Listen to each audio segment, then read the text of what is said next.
Bueno, muy buenas tardes, bienvenidos, bienvenidas a este último debate de la Semana de la Movilidad 2015, organizado por el Ayuntamiento de Valencia.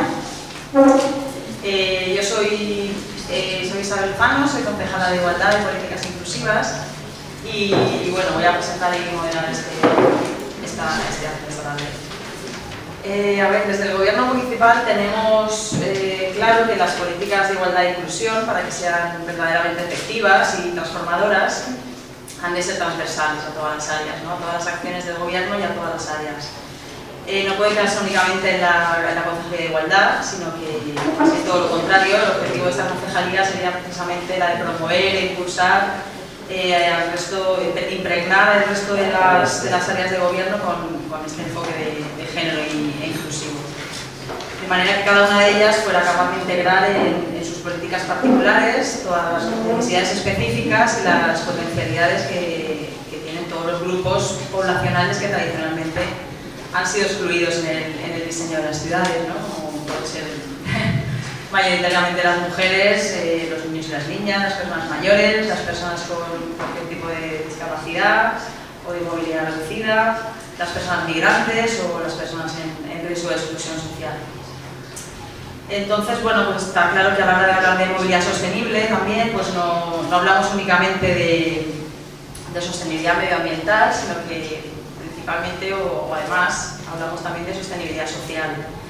Es decir, de qué manera desde las instituciones, desde la sociedad también, pero sobre todo desde las instituciones que tenemos esa responsabilidad, cómo podemos garantizar el derecho a la ciudad a todas las personas que la habitan, ¿no? A partir de pues eso, del derecho a un transporte eficiente, el derecho a estar y a transitar con libertad, con seguridad, todo el espacio público de la ciudad, ¿no? Con independencia, como hemos dicho, pues del sexo, de la edad, de la procedencia, del origen cultural o socioeconómico de las personas.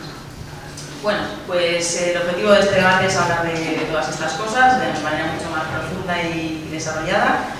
Y bueno, pues a partir de las experiencias profesionales y vitales de las tres invitadas que tenemos esta tarde aquí. Así que bueno, pues, primero que nada os agradezco un montón que hayáis decidido participar en esta mesa y nos enriquezcáis con toda vuestra sabiduría. Vale, pues os la presento. En primer lugar tenemos a Ángela Mena Ponce, que es técnica de la sección de Mujeres e Igualdad de la Concejalía de Igualdad y Políticas Inclusivas del Ayuntamiento de Valencia. Su intervención se titula La movilidad urbana de las mujeres y los hombres en la ciudad de Valencia. Ángela es diplomada universitaria en Trabajo Social y licenciada en Sociología. Ha ejercido toda su vida laboral en el Ayuntamiento de Valencia en diferentes programas y servicios y durante los últimos 15 años ha estado entre el Centro Municipal de la Mujer y la Sección de Mujeres e Igualdad. Dentro de lo que es el plan municipal para la igualdad de oportunidades entre mujeres y hombres, se ha centrado en el desarrollo de las áreas de empleo, de inclusión social, espacio urbano y medio ambiente. Ha colaborado con el Centro de Reina Sofía para el estudio de la violencia, con la investigación en la ciudad de Valencia ante la violencia contra la mujer y la pareja. Colabora también con la Oficina Municipal de Estadística para las publicaciones que se van haciendo periódicamente de datos relativos a las mujeres de la ciudad. También es tutora de prácticas en el Ayuntamiento a través del convenio con la Facultad de Sociología y Ciencias de la Administración Pública y el Instituto de Estudios de la Dona. Y bueno, a través de estas prácticas ha dirigido diversos estudios, destacamos dos, el del 2012, titulado Las mujeres en puestos de responsabilidad, y el más reciente, del 2014, que es el que va a presentarnos aquí un poco las conclusiones, el de la movilidad urbana de mujeres y hombres en la ciudad de Valencia. En segundo lugar tenemos a Belén Calahorro Elizondo. Ella es técnica y formadora en movilidad urbana sostenible. El título de su intervención es Bicicleta y Género. Es licenciada en Derecho con máster en Técnicas para la Gestión del Medio Ambiente y del Territorio y máster en Gestión Ambiental y Desarrollo Sostenible. Es coordinadora de proyectos de formación y formadora de movilidad sostenible tanto para la Fundación Movilidad Sostenible y Segura como en GeoInnova. Además de presidenta de la Asociación Aula de la Bici, donde coordina y es formadora también en cursos de bicicleta. Miembro del colectivo Valencia en Bici desde hace más de 10 años. Este año pues, está participando en el proyecto Pioneers into Practice, dirigido al intercambio de profesionales en cambio climático de la Unión Europea. Está haciendo este proyecto en dos ubicaciones, por una parte en la empresa Movilidad Urbana Sostenible, MOUS, y por otra en el Ayuntamiento Wrocław, en Polonia. En la empresa esta MOUS realiza el proyecto Mi Bici Social, dirigido a fomentar el uso de la bicicleta en todos los ámbitos sociales a partir de la bicicleta pública. Y por último tenemos a Begoña Pernás Riaño, licenciada en Geografía e Historia, consultora y socia de la empresa GA21. Su intervención se titula Principios para una movilidad urbana con perspectiva de género. Ella, pues aparte de, como hemos dicho, que es consultora y socia de la empresa G21, como profesional y como miembro de la organización sin ánimo de lucro Mujeres Urbanistas, ha ayudado a introducir en la agenda pública y en la investigación social la relación entre género y urbanismo. Para ello ha colaborado en la realización de procesos participativos con mujeres en distintas localidades, ha impartido cursos y conferencias y realizado diferentes estudios sobre el tema. Entre ellos destacamos el proyecto europeo EQUAL entre Cronos y Ceres, realizado en 7 municipios de la Comunidad de Madrid, para mejorar la conciliación de la vida personal y laboral. Y la elaboración de la Guía de Género y Planeamiento para el Ayuntamiento de Madrid en el 2011. Y bueno, en la actualidad participa en diversos proyectos transnacionales sobre espacio público, movilidad y seguridad, siempre poniendo el acento en el género y el ciclo vital. Además, ha realizado investigaciones sobre violencia de género, inmigración y salud reproductiva, sobre género y trabajo, en particular un estudio cualitativo y una encuesta nacional sobre el acoso sexual, exclusión social, situación de la población gitana y discriminación de los extranjeros en España. En los últimos años, además de su tarea como comisaria de exposiciones divulgativas, realiza evaluaciones de políticas públicas y programas de naturaleza social. Y no sé si te queda tiempo para algo más. Para tomarte una cerveza o algo de vez en cuando, porque madre mía. Es que soy muy mala. Toda la experiencia aquí. Muy bien. Pues nada, os controlo el tiempo, como sabéis, y bueno, pues tienes la palabra. A ver. Muchas gracias. ¿Me oís bien? Porque hay una sonoridad extraña en la sala. Muchas gracias a la Concejalía de Igualdad y al Ayuntamiento, a la Ciudad de Valencia, por esta invitación. Me ha hecho mucha ilusión venir aquí y hablar de este tema, y me ha impresionado que una de las primeras medidas de esta concejalía sea transversal, es decir, que se empiece a hablar de género, supongo que en muchas áreas, pero en lo que me toca, en el tema de la movilidad y el urbanismo, donde hace pocos años que está presente, ¿no? No podemos decir que es ausente, pero sí empieza a hablarse de ello. Para enfocar este tema, lo primero que voy a hacer es recordar los conceptos básicos y ponerlos en relación, es decir, género y movilidad. Lo hago a sabiendas de que género es una palabra muy conocida y, sin embargo, se suele olvidar que tiene una doble naturaleza, ¿no? Yo hablo de las dos almas de la palabra género, por así decirlo, ¿no? La doble naturaleza. Por un lado, género es una categoría de análisis. Esta es la que habitualmente se recuerda, aunque a veces se emplea mal. Como categoría de análisis, como clase social, implica una línea, digamos, una interpretación, una teoría que concibe la sociedad con una estructura que diferencia las posiciones de hombres y mujeres y que diferencia su acceso al poder y su acceso a los bienes, por ejemplo, a los bienes urbanos. Ninguna política pública puede ser justa, puede ser equilibrada, si no atiende a ese tipo de categorías. Igual que no se puede hacer una política educativa o fiscal sin pensar en la clase social, no se puede hacer ninguna política en absoluto sin pensar en la variable de género y en el impacto distinto de nuestras acciones sobre hombres y mujeres. Como digo, esta es la cara del género que cada vez más se entiende, y por lo tanto los estudios, las políticas de impacto, las evaluaciones incorporan esta idea de que hombres y mujeres no están distribuidos al azar en el espacio social, sino en posiciones distintas.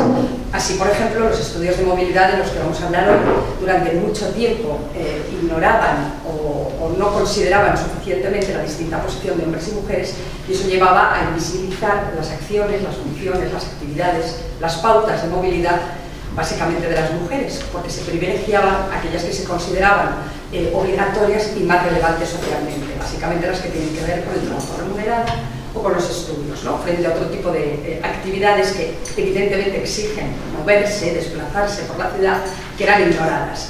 De la misma manera que algunos sujetos eran también ignorados, ¿no? Por ejemplo, las personas con discapacidad o, por ejemplo, los niños que directamente no entran todavía en muchas encuestas de movilidad y, por lo tanto, no se sabe cómo llegan a los sitios, ¿no? Y se pueden hacer centros escolares sin plantearse quién les va a llevar allí, cómo van a acceder, etc., ¿no? Por lo tanto, un concepto, una variable de análisis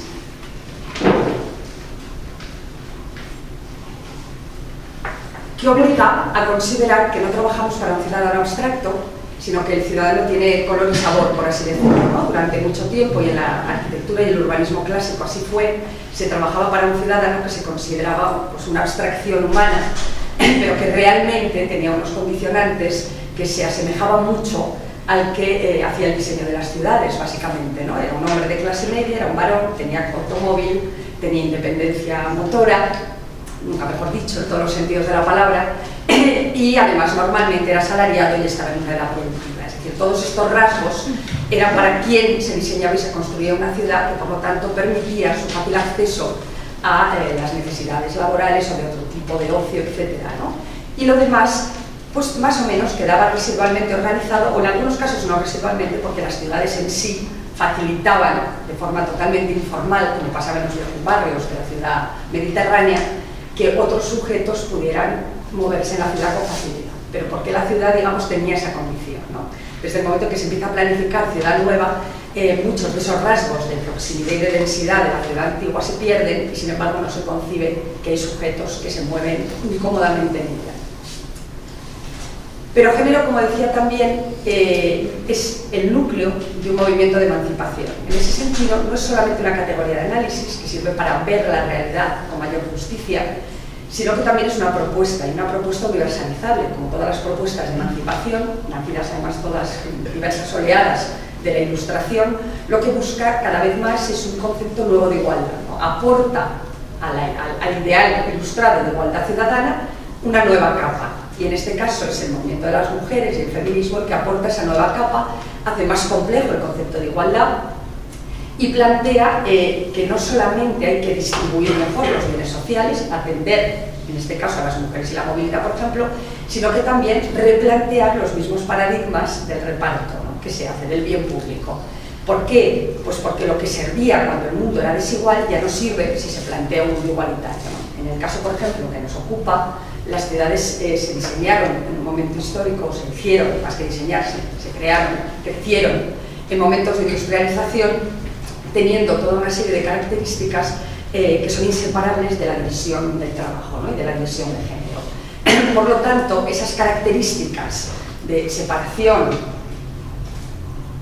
entre la esfera privada y la esfera pública, donde rigen distintos valores y sobre todo distintos espacios sociales, ¿no?, entre la economía y la política, ¿no?, que también en el antiguo régimen están mezcladas y se separan, ¿no? Digamos, no es la riqueza la que da acceso directo al poder, sino que hay una esfera pública donde los ciudadanos, por el hecho de serlo, participan de las decisiones. Y dentro de la economía, la separación entre producción doméstica y producción industrial, ¿no? Estas tres separaciones, que son características de la ciudad industrial, configuran un tipo de vivienda, un tipo de barrio, un tipo de estructura urbana y, sobre todo, dos subjetividades, porque dejan de un lado y de otro, reparten, digamos, esos dos mundos entre hombres y mujeres, ¿no? Las mujeres van a quedar, históricamente, en el siglo XIX y hasta muy entrado el XX, hasta los años 70 del siglo XX, en la esfera privada, en la esfera económica frente a la política y dentro de la economía la producción doméstica frente a la industrial, ¿no? Este reparto injusto, no solo por ser segregador y sistemático, porque cuando a las personas les toca estar de un lado a otro por su nacimiento, digamos que una sociedad de iguales lo considera inadmisible, pero sobre todo porque el valor de ambas esferas no era igual, ¿no? Digamos que todo privilegiaba el lado derecho de la esfera pública, la política y la producción industrial, frente al otro lado en la construcción de ciudades.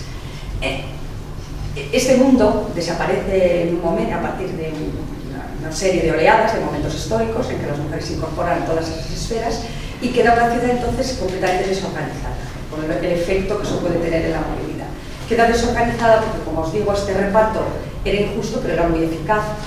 Los varones podían ocuparse solamente de una esfera de la vida y tenían tiempo, disposición y medios para ello, ¿no? Como era la producción y la participación, y las mujeres se ocupaban a tiempo completo de otra esfera de la vida, teniendo también tiempo y recursos para ello. Desde el momento en que estas esferas se mezclan, toda la vida privada se desorganiza, digamos, ¿no?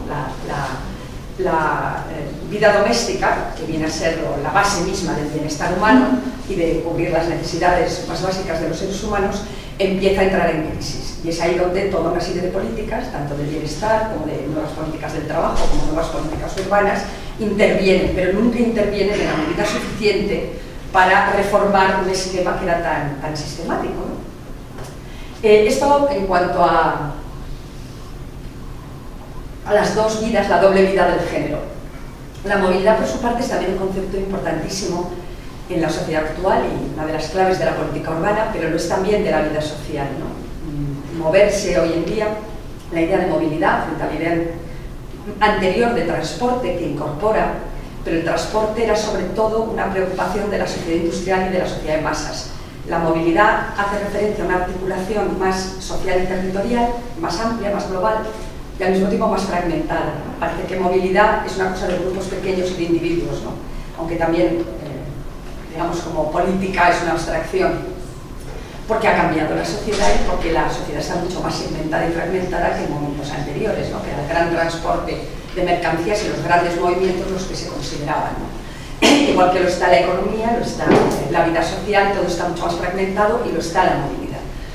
Todos nos movemos de una manera además que resulta invisible para las encuestas si no se busca específicamente, ¿no? Se mueven las jóvenes parejas en busca de una vivienda más barata fuera de la ciudad, los emigrantes, los transeúntes en búsqueda de ocio, es decir, los espacios de las ciudades contemporáneas son cada vez más objeto de una enorme movilidad superpuesta, donde en ningún momento se puede decir estas calles, este espacio público pertenece a estos, ¿no? Imaginaos, por ejemplo, un proceso participativo, lo complejo que es cuando consideras quién usa realmente la ciudad, en qué momentos del día, con qué fines, ¿no? Etcétera. Por lo tanto, se ha vuelto un tema de enorme complejidad, ¿no? Lo que se ha producido, sobre todo, por lo que nos movemos tanto, es porque hay una serie de desconexiones entre necesidades próximas, no se puede cuidar a distancia, por ejemplo, y otro tipo de necesidades muy especializadas que tenemos cada vez más cubiertas en lugares específicos, ¿no? Entre capital y trabajo, entre dónde vivimos y dónde trabajamos, pero también entre dónde consumimos, etc. Y todo esto sucede con la movilidad de beberse, y esta es la segunda parte de mi intervención, ¿no? Después de hablar, digamos, de género y movilidad, porque la movilidad no puede entenderse sin atender a dos elementos básicos: la organización social, de la producción y de la reproducción, pues podemos llamar los tiempos de la vida, y la organización espacial, es decir, el modelo de ciudad. Ambos, como brevísimamente he contado, son inseparables de la estructura de género. La organización de los tiempos de la vida y la organización espacial está completamente unida a ese mundo segregado que ha sido disuelto o descompuesto, pero que sigue existiendo con una inercia enorme y que no ha encontrado una reorganización social adecuada, ¿no? Por lo que nos encontramos a nivel social y sobre todo muchas veces a nivel privado con distintas crisis, ¿no? Y con un hambre de tiempo y una lucha por el tiempo enorme en nuestras sociedades. ¿Cuáles son los elementos de esa organización social que hay que tener en cuenta siempre que se habla de movilidad? Básicamente son dos, ¿no? Dos desequilibrios, digamos, ¿no? O un desequilibrio y una idea. El primer desequilibrio es el del reparto del trabajo doméstico. Lo que se llama trabajo doméstico, que da la sensación de ser algo pequeño, es realmente todo el sostén, toda la estructura de la vida privada. Y como bien sabían los antiguos matrimonios, de una buena ama de casa dependía la felicidad doméstica e incluso el bienestar económico, ¿no? Por eso los obreros aceptaron que las mujeres dejaran de trabajar a cambio de poder estar en casa, porque era no solamente porque una serie de intereses de clase, etcétera, sino porque era una forma de asegurar el bienestar de la familia proletaria, ¿no? En principios del siglo XX, ¿no? Cuando las mujeres salen de las fábricas. Por lo tanto, ese reparto, que sigue siendo en gran medida muy injusto, en enorme medida. Los últimos estudios de tiempo hablan de que casi un 80% de las horas de cuidado de niños y de mayores las cubren mujeres, ¿no? Y son muchas horas. María Ángeles Durán hizo un cálculo en el año 2000 de horas de cuidado de ancianos y calculó más de 4.000 millones de horas dedicadas anualmente al cuidado de mayores, ¿no? Para que veamos que cuando se habla de corresponsabilidad se está hablando casi de un sistema productivo completo, que es lo que es cuando se separó, como os decía, la esfera doméstica de la industrial, ¿no? El segundo, que tiene un nombre todavía más leve, más ligero, eso que se llama conciliación, es entre el tiempo de producción y de reproducción y entre el valor de estas esferas en nuestra sociedad. Como digo, conciliación suena a que prácticamente hace falta unos pequeños ajustes, cuando realmente es un tema de una enorme complejidad y que afecta enormemente a la posición y al bienestar de hombres y mujeres en la sociedad, ¿no? ¿Cómo se ha resuelto hasta ahora el gran desbarajuste, digamos, de la vida privada y de la vida productiva?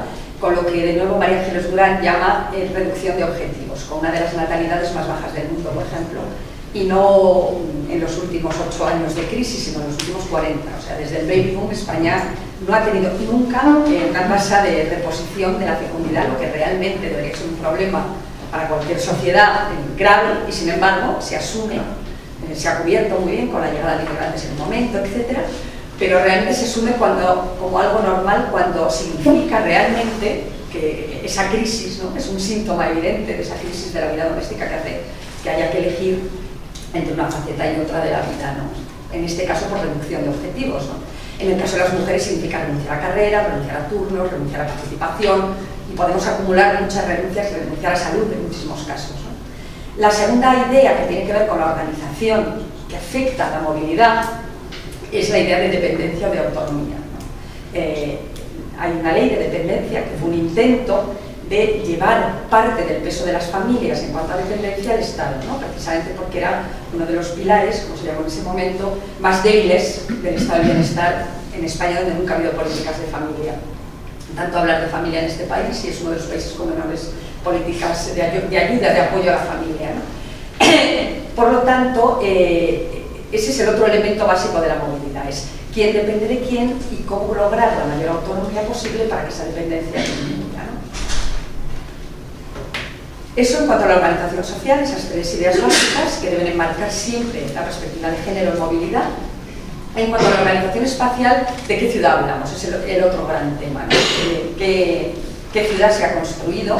Se habla de lo urbano, de la antropología moderna y el urbanismo, porque prácticamente ya no se puede... Los rasgos característicos históricos de la ciudad, que eran el límite, la estabilidad, la mezcla, etc., están puestos en duda, y los rasgos urbanos al mismo tiempo se han dispersado por el territorio, de manera que se habla de lo urbano, de la ciudad dispersa, de la ciudad difusa. Hay muchas palabras para describir el fenómeno urbano actual, ¿no? En todo caso, tiene una serie de características que hacen que se exija un tipo de movilidad, o se necesite unos medios completamente distintos a lo que era la ciudad tradicional mediterránea, ¿no?, que es una ciudad compacta. Por lo tanto, ¿qué caracteriza? La dispersión y la baja densidad. Imagináis inmediatamente el tipo de barrios al que nos referimos. Si se dispersa la ciudad, todo se aleja, pero además si la densidad es baja, prácticamente solo el automóvil privado puede cubrir las necesidades, porque no puede haber un sistema rentable de transporte público en bajas densidades. Eso es una enorme complicación, ¿no?, cuando hay una zona de unifamiliares o casas realmente con unos viarios inmensos y muy baja densidad de población, ¿no? Por lo tanto, implica ya su propio mecanismo de movilidad el urbanismo, ¿no? Si zonificamos, que es lo que ha hecho la práctica del urbanismo en los últimos años, disponer que vida, trabajo, residencia, ocio, comercio estén en zonas separadas y en lotes separados, equipamientos, etcétera, con vías rápidas uniendo, evidentemente implica un tipo de movilidad basado en el automóvil privado, ¿no?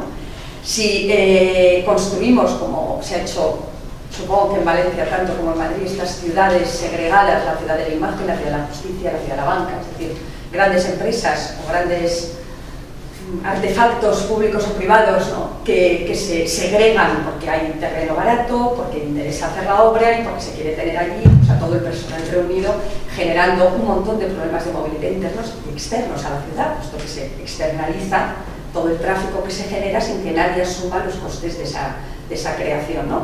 frente a la superposición de usos, la mezcla. ¿Qué lleva esto? Pues lleva a una ampliación de las distancias. Se habla de la ciudad cronófaga, que es devoradora de tiempo, ¿no? A la que se contesta con una ampliación de horarios. Es decir, puesto que todo está muy lejos, pero todo está abierto todo el día, por lo tanto voy a poder hacer la compra el domingo por la noche, ¿no? Ya que no he podido a lo largo de la semana, etc.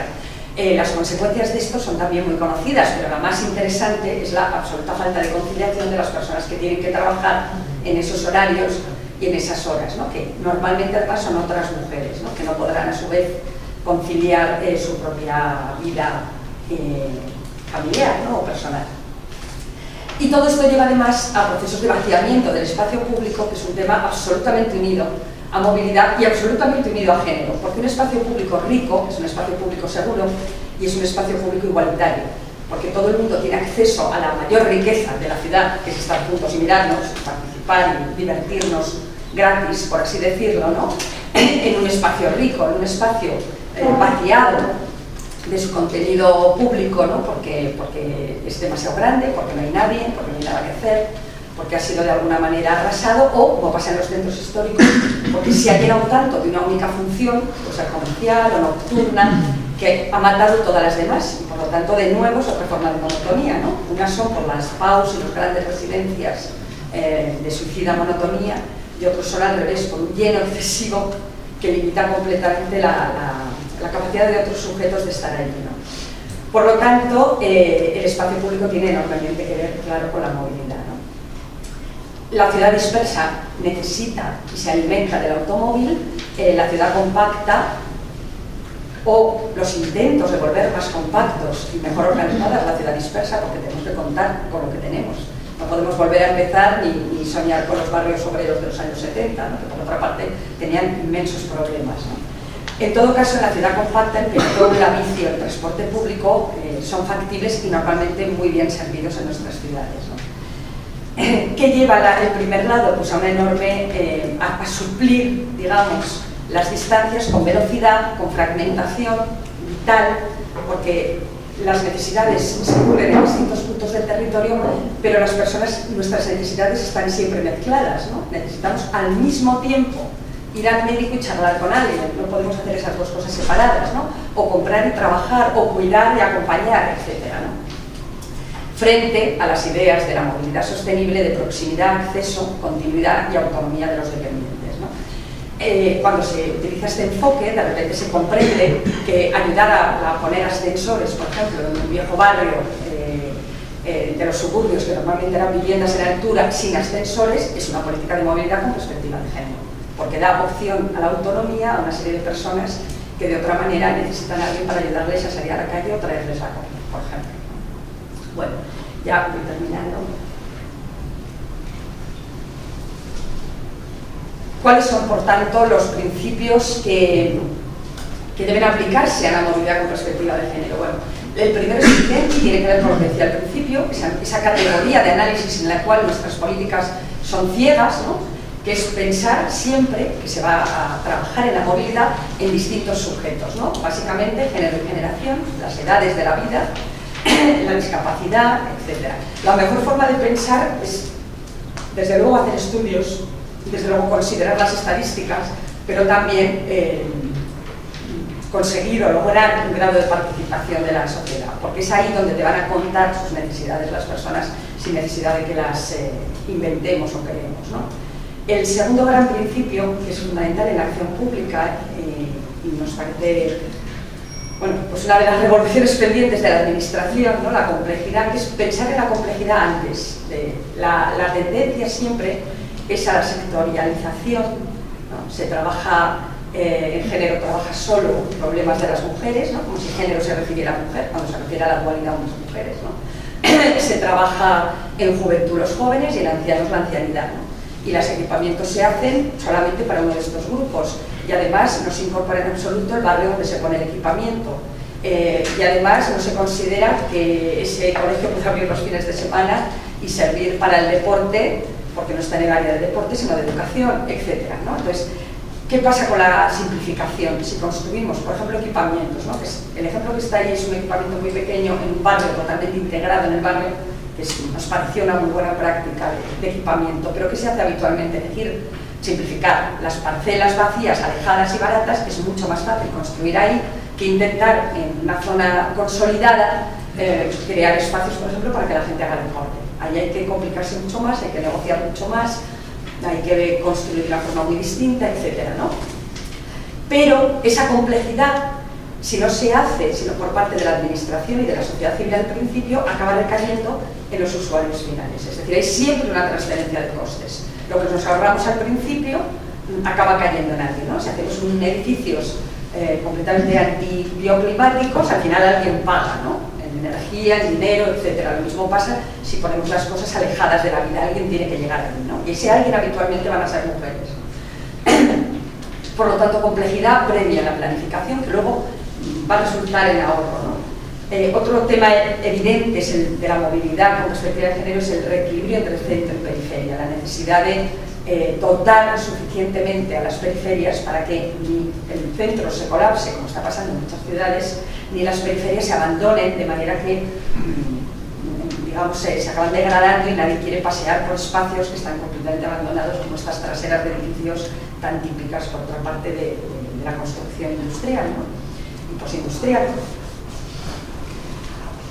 Intentar que los barrios tengan capacidad para resolver sus propias necesidades de forma variada. Esto, cuando se hacen unifamiliares con ese viario y esas distancias, es evidente que cada familia va a tener que resolver por sí misma sus necesidades, ¿no? Cuando es otro tipo de urbanismo, hay muchas posibilidades de que mucha gente invente la forma, sin necesidad del Estado en absoluto, y con comercio y con iniciativa privada, de responder o de resolver necesidades, ¿no? Y siempre digo que de todas formas hay que trabajar con aquello también, porque ya está hecho, no se puede volver a empezar, ¿no? Cuidar la calidad y la accesibilidad del espacio público es un principio de movilidad con perspectiva de género evidente, ¿no? Y sobre todo pensar siempre en la autonomía de aquellos que no tienen toda la autonomía motora o la edad o la disposición de un vehículo o el dinero, etcétera, para resolver los problemas.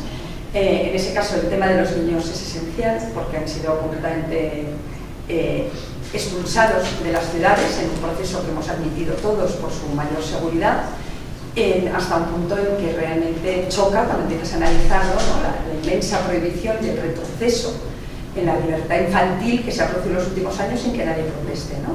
Cuando realmente es un poco lo que pasó con las mujeres en el siglo XIX, ¿no? El gran confinamiento de las mujeres que, por supuesto, ocupaban las calles, ¿no? Y todos los motines eran femeninos, su gran reclusión, pues algo muy parecido hemos hecho con la infancia. Por lo tanto, la seguridad tiene que estar siempre unida a la autonomía. No se puede nunca hablar de seguridad solo. Si se habla de seguridad, llegamos a la paradoja que siempre cuenta mi socia Marta Román, de que no hay nada más seguro para los peatones que una autopista, ¿no? Porque no hay un solo dato de atropello. Entonces, claro, la seguridad implica siempre riesgo. Si no hay riesgo y si no hay posibilidad de contacto, si no hay conflicto posible, no estamos hablando de seguridad, estamos hablando de asepsia, de exclusión, de segregación, de encierro, ya estamos en otras categorías, ¿no? Y evidentemente las políticas de calmado de tráfico, que son básicas en movilidad, son sostenibles, pero también son ricas en cuanto a posibilidades de intervención, porque pueden ser muy delicadas y muy de detalle, no tienen que ser necesariamente peatonalización, es otra perla del urbanismo español reciente. Porque lo peatonal tiene otros efectos que hay que estudiar, ¿no? Básicamente una gentrificación tremenda, con expulsión de usos no nobles, subida de precios, lo que hace, bueno, sobre todo en los centros, ¿no? Pero sin embargo, calmado de tráfico, intervenciones,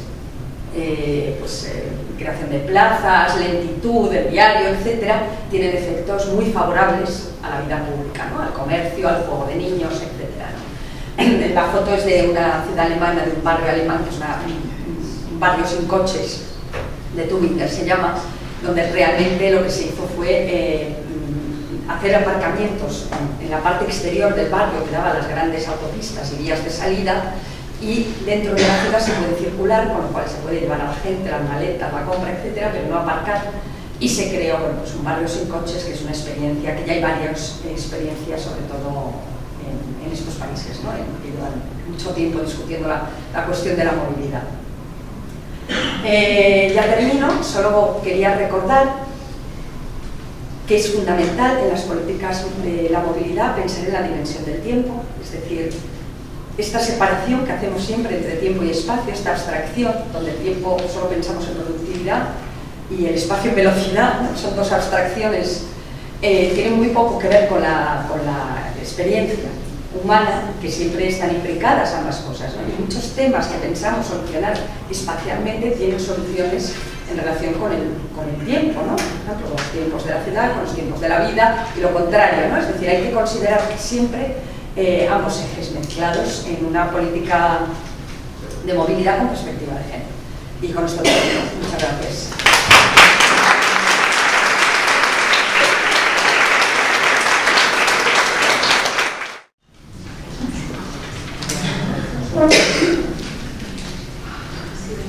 Bueno, pues después de la intervención de Begoña me quedo así con no sé cuánto voy a decirlo, pero bueno, os voy a contar os voy a contar un poco mi experiencia vital, porque bueno, vengo a hablar de bicicleta y de género, no solo por hablar de mujeres, pero bueno, porque soy mujer y desde mi perspectiva veo muchas cosas, y porque soy amante de la bicicleta. Entonces, bueno, hace años fui a un debate en Londres sobre bicicleta y género y en Valencia esto nunca jamás ha ocurrido, ¿no? Y bueno, gracias a Isabel y otras personas que están trabajando como Ángela dentro de la concejalía, bueno, pues esto se ha hecho realidad y para mí es un placer estar aquí e incluso una presión que Isabel me dijera, ven a hablar de esto, ¿no? Entonces, bueno, pues voy a hacer lo que pueda y espero que os guste mi intervención. Bueno, lo primero quería hablar de eso, de agradecer a la concejalía y sobre todo hablar de lo que ya ha hablado Begoña, que es la transversalidad. Es muy importante trabajar o crear proyectos o pensar en movilidad, pero también pensar en la transversalidad, es decir, no solo alguien que estamos trabajando en movilidad tenemos mucho que decir sobre movilidad o bicicleta, sino también cualquier persona que va a comprar al mercado central o cualquier persona que trabaja en igualdad tiene mucho que decir sobre esto. O sea que la movilidad es muy social y está muy relacionado con todos nosotros. O sea que igual deberíamos todos pasar por aquí y decir nuestra experiencia. Pero bueno, me parece que es algo muy importante que tenía que destacar y que creo que agradezco que, bueno, que desde la concejalía se trabaje esto. Y que vengáis personas a la charla que normalmente yo no veo en temas de movilidad, ¿vale? O sea, eso es ya la bomba.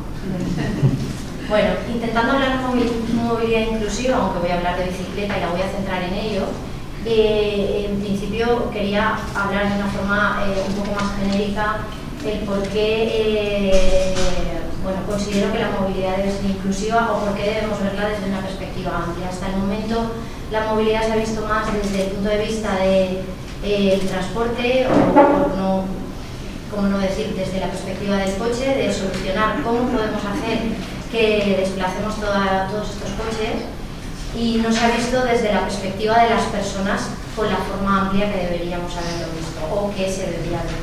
Entonces, bueno, pues para los estudiosos o para la DGT, la movilidad o las personas vulnerables dentro de la movilidad son las que un poco he querido mostrar aquí. Es decir, una movilidad inclusiva debería trabajar sobre todo estos grupos de la sociedad: los peatones, personas con movilidad reducida, las personas con cierta edad y la infancia. Y luego, aparte, las bicicletas. Esos son los vulnerables. Pero en realidad, ¿quiénes son los vulnerables? Todos, porque la ciudad o nuestros espacios no están tan amables como deberían. Entonces, viéndolo desde la perspectiva de abrir el campo, en realidad estamos todos ahí.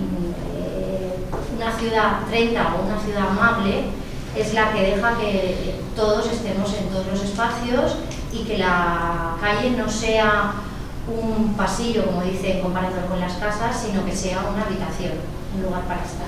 Entonces, por eso hablamos de ciudad amable y también hablamos de ciudad 30, aunque queremos destacar que la ciudad 30 no es solo reducir la velocidad, sino crear espacios y ciudades donde podamos estar todos con comodidad y alegría. Entonces, bueno, ya os he dicho que como soy mujer y además bicicletera, pues mi ponencia va a dirigirse un poco a eso, pero intentando tratar el tema de la movilidad de la bicicleta desde un punto de vista más amplio. Entonces, bueno, aquí he intentado traer imágenes para que no solo sea yo hablar, sino, bueno, pues aquí veis una compañera de un colectivo ciclista de Zaragoza que nada más tener a su niña la subió a la bicicleta. Conozco a muchas mujeres y hombres que cuando tienen sus hijos quieren protegerlos, lo que decíamos de la autonomía, y en bicicleta o andando los controlan mucho más y incluso ellos dejan de desplazarse en bicicleta. Los hay que son más guerreros y que no lo tenemos más claro y siguen desplazándose en bicicleta por la ciudad. Y ella lleva a su bebé, no sé si lo veis, dentro del pañuelo, ¿vale? Entonces, para que ella circule por la ciudad en bicicleta, esa ciudad tiene que estar muy calmada, porque ella lo hace, pero supongo que la mayoría de los que estamos aquí no haría esto, porque crea inseguridad llevar al niño en la bicicleta, en movimiento y con todo lo que implica ello, ¿no? Luego, la foto del medio es un grupo de mujeres de cierta edad, que tampoco es común ver, esto lo he sacado de la página web de Valencia Cycle. Bueno, pues son un grupo de mujeres que, como digo, no es tan común. Se ve mujeres un poco más jóvenes o hombres un poco más jóvenes, pero personas de cierta edad que no tienen tanta, si hay alguna aquí de esa edad, no son tan adultas, o sea, no son tan mayores, pero bueno, no es común ver a un grupo de mujeres de esta edad junta. Y luego la última es una mujer en Estados Unidos que se ve que hace todos los años una ruta que hacen y que, bueno, la sacan hasta en una revista como que es una guerrera y que todos los días va en bici y que hace mucha bici.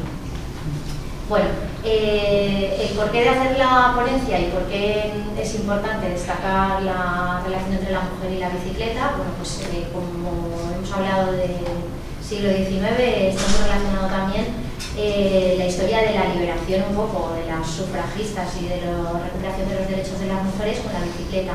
Y también está relacionado con algo muy visible que es, bueno, ir en bicicleta nos produce, bueno, libertad, pero a la vez se intentaron recuperar esos derechos en bicicleta e incluso empezó a usarse pantalones bombachos en esa época. O sea, que es todo muchos iconos interrelacionados, ¿no?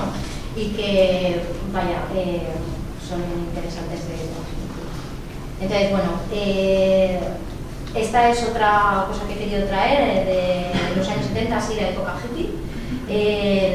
Esta mujer que he puesto ahí en pequeñito es canadiense y estaba dentro de un grupo de activistas que, bueno, ya en el 76, es esta foto, la de blanco y negro, bueno, pues simplemente lo que hacían era tirarse en el suelo, hacer como que estaban muertos y decir que querían reivindicar que el espacio fuera para las bicis, para los ciudadanos y no para los coches. Esta otra en color se ha hecho posteriormente porque es como una forma de hacer intervenciones que se copia y que se ha hecho a lo largo de la historia, ¿no? Y bueno, me pareció divertida y incluso la he traído. Bueno, y luego hablando de la bici en el mundo y en la actualidad, a pesar de que desde hace muchas décadas se está trabajando en este tema y bueno, se intenta que las ciudades sean mejores, los espacios no son tan calmados y no en todas las ciudades se utiliza la bici tanto como se podría. Entonces, bueno, pues he traído un poco de datos desde Chile, por ejemplo, que se habla de que el reparto entre mujer y hombre no está para nada igualado y que tampoco se usa todo lo que se debería la bicicleta dentro del reparto modal, tan solo es un 7% dentro de todo el país. Y luego, bueno, nombrar Inglaterra como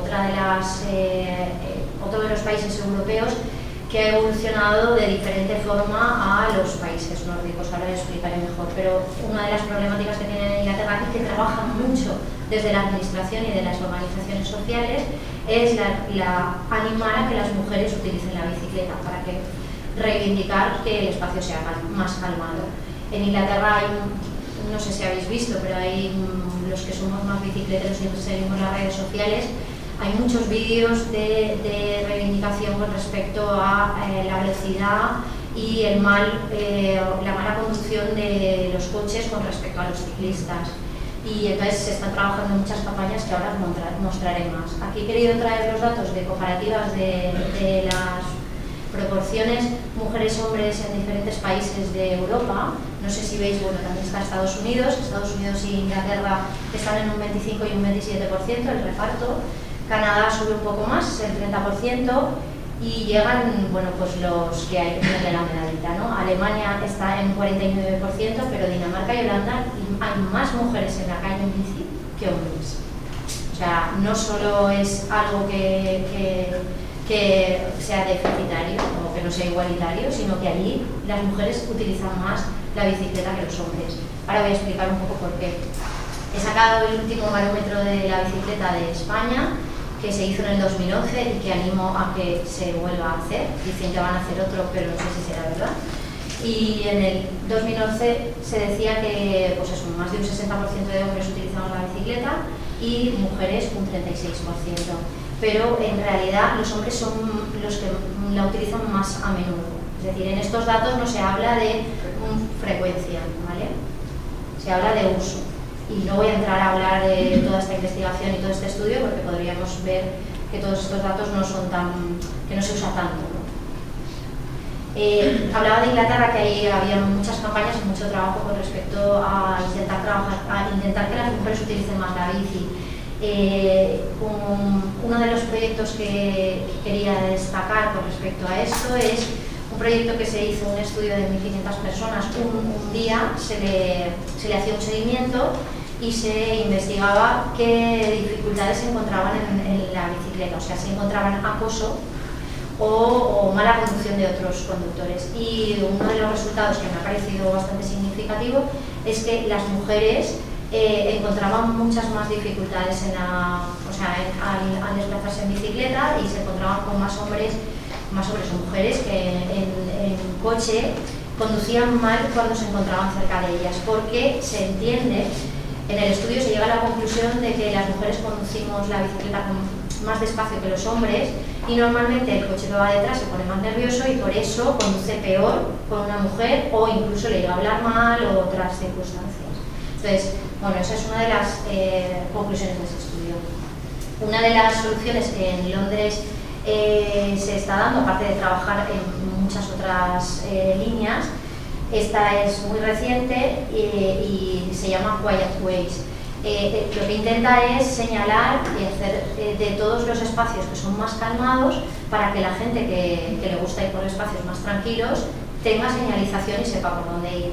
No solo hacen falta infraestructuras potentes, eso es lo que se cree normalmente, que es necesario para en bici, pero en muchos casos hay espacios que son calmados y que señalizándolos es ya suficiente. Y haciendo señalización también ayudamos a que el espacio se calme. Entonces, bueno, esta es una de tantas iniciativas de Londres. Vale. He puesto un vídeo pero si queréis, si tenemos tiempo lo ponemos, sobre Holanda, de todas las mujeres que van en bici. Hay muchísimos vídeos de Holanda y bicicleta, o sea que si tenéis ganas en internet hay un montón. Esto es un estudio danés que intenta sacar conclusiones de por qué mujeres y hombres dejan de usar la bicicleta a cierta edad.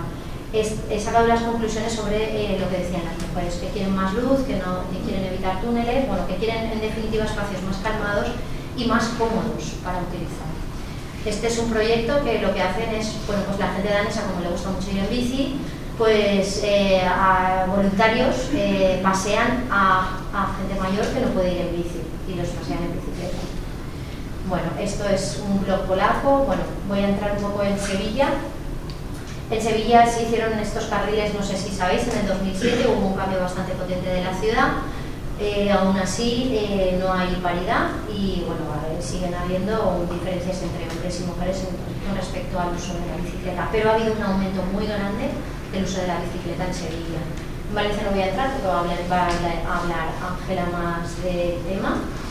Y bueno, sí que quería acabar, aunque tengo más cosas que iba a apuntar, quería acabar hablando de la experiencia también que trabajo dentro del aula de la bici. Hay muchas organizaciones que se dedican a enseñar a gente que no sabe ir en bici, sobre todo a adultos. Cuando miras los datos, parece que, bueno, cuando yo cuento que enseño a ir en bici, hay gente que me dice, pero hay gente que no sabe sabe ir en bici. Y entonces, si miras los datos de esta encuesta, por ejemplo, el 12% de la población española de 12 a 79 años no sabía ir en bici en el 79, o sea, en el 2011, y de ellos el 86% eran mujeres. ¿Vale? Un dato del aula de la bici, que el 82% de las personas que han pasado por nuestros cursos han sido mujeres. Este es un proyecto para personas migrantes en Londres que les enseñan a ir en bici y la mayoría son mujeres. Y bueno, otra cosa que quería decir es que las mujeres, los mayores y los residentes en ciudades grandes normalmente tienen miedo a circular por la calzada. Entonces hay que intentar mejorar estas situaciones para que el espacio sea más calmado y no solo se vaya o se circule por la acera. Estas son unas bicirutas que hacen para mayores en Madrid, y estas son las Bici Woman de Lorca. Son mujeres de cierta edad que los domingos, una vez al mes, pasean por Lorca y además conocen cosas, Lorca, Murcia, conocen cosas de la ciudad. Pues hay mujeres que controlan su patrimonio, de arte o de otras cosas, y cada una cuenta una cosa cada día. Lo voy a dejar aquí diciendo simplemente que haya mujeres en los espacios es un indicador de que el espacio es seguro. No es lo mismo esta carretera que conecta Valencia con Benimame y que ni hombres ni mujeres frecuentamos demasiado en bicicleta, pero que supongo que en muchas ocasiones las mujeres nos tiran más para atrás y no es un espacio con luz, porque esto por la noche yo lo hago, pero supongo que la mayoría no lo hace. Y bueno, los niños quería hablar, pero no voy a hablar. No, eso sí, es un breve. Bueno, quería decir que otro indicador de que el espacio es calmado, seguro y agradable es que hayan niños, ya lo ha adelantado Begoña. Pero esta es una foto del primer día del cole de este año en Valencia. No pude resistirme a hacer la foto y no mostrarla aquí. Es una segunda fila de coches en la puerta de un colegio. Todos los coles en Valencia y en la mayoría de las ciudades de España, no somos diferentes en eso, por desgracia, están llenos de coches en la puerta del colegio a la hora de entrar y de salir los niños. Entonces, sobre eso tenemos mucho que hacer a la hora de transformar el espacio, pero también darnos cuenta y ser conscientes de que los niños deben ir solos y además deben ir andando o en bicicleta o en transporte público. Bueno, estas son fotos de proyectos relacionados con la información. Y esta sí que quería ponerla. Venga, así lo pongo. Esto es para que no hablemos solo de Europa y que sepáis que no tiene voz, pero que sepáis que en Guadassuar hay un montón de mujeres mayores que van en bici todos los días. Ya lo sé, pero bueno, me saca Guadassuar porque lo tengo en el vídeo. Es un pueblo de Lorca, cerca de aquí. Es que cuando hablamos de bicicleta o de cualquiera de estos temas, parece que en Europa se hace todo y que en Valencia o en España no hay ejemplos interesantes. Bueno, pues hay muchas mujeres y muchos hombres mayores, no solo mujeres, porque hombres mayores es complicado ver en bici también. Entonces, en Valencia, cuando yo veo uno, le hago foto, porque digo, no me lo puedo creer, este señor en bici. Entonces, bueno, pues aquí hablan de las mujeres, pero vaya, os animo a que todos y todas sigamos yendo en bici hasta que el cuerpo nos aguante. Eso es.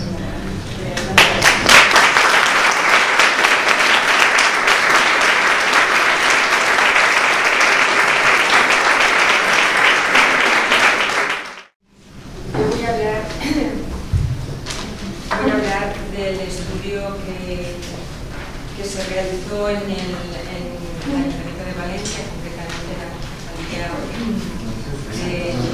No sé. ¿Oye? Voy a hablar del estudio que se realizó en el año pasado, en el 2014, sobre la movilidad de mujeres y hombres en la ciudad de Valencia, en base a los datos que nos facilitaron desde la Concejalía de Transportes, de Infraestructuras y Transportes Públicos, concretamente la Oficina de Infraestructuras, que habían realizado una encuesta para diseñar el plan de movilidad urbana sostenible en la ciudad de Valencia, que se aprobó el año pasado. No por unanimidad, pero se aprobó.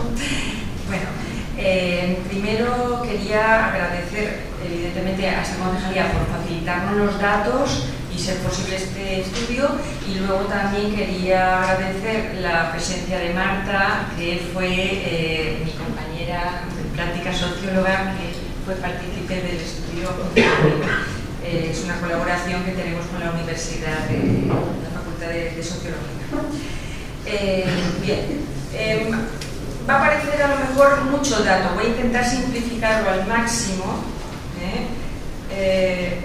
y sacar generalidades. Vamos a ver. Nosotros el estudio está muy bien toda la aportación que ha presentado Begoña, porque entendemos que la introducción de la perspectiva de género en la movilidad es básico, es importantísimo, y veíamos que al estudiar el plan de movilidad que se había aprobado, pues escasamente veíamos ahí la variable de género por ningún sitio, ¿no? Entonces dijimos, bueno, vamos a estudiar bibliografía al respecto y pues echamos mano de algunas referentes muy importantes en España, como Juana María Rodríguez y María Ángeles Díaz, y adoptamos su metodología de trabajo. Entonces, sí que entendemos que la movilidad tiene aspectos muy diferenciales entre hombres y mujeres, que ahora iremos señalando.